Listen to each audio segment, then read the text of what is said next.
میرے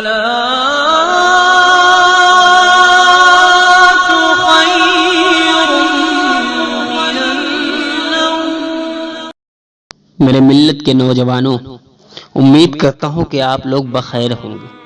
شب بارات اور نوافل کی کثرت بھی کیا کریں۔ حضرات محترم، اس بابرکت مہینے میں اسی طرح اس رات میں کثرت سے نوافل کا اہتمام کریں، جیسا کہ حدیث شریف میں ہے۔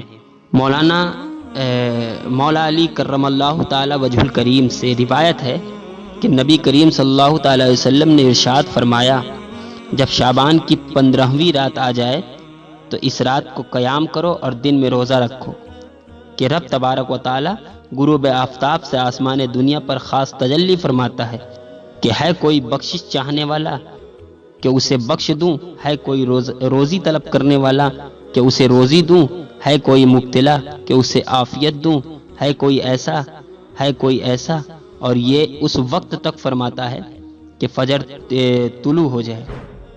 حضرات محترم، حضرت معاذ بن جبل رضی اللہ تعالیٰ عنہ سے روایت ہے کہ فرماتے ہیں کہ جو 5 راتوں میں شب داری کرے اس کے لیے جنت واجب ہے، ذی الحجہ کی 8ویں 9ویں 10ویں کو، اور عید الفطر کی رات اور شعبان کی 15ویں رات۔ انہیں احادیث کی بنا پر ہمارے اسلاف نے 15ویں شعبان کی شب میں شب داری نیز نوافل کی کثرت کو مستحب قرار دیا ہے، جیسا کہ اعلیٰ حضرت امام احمد رضا خان بریلوی رحمۃ اللہ علیہ نے قوت القلب شریف کے حوالے سے نقل فرمایا ہے، یستحب الاحیاء 15 اللیل۔ اس کا ترجمہ سنیں حضرات کہ 15ویں رات میں شب داری مستحب ہے۔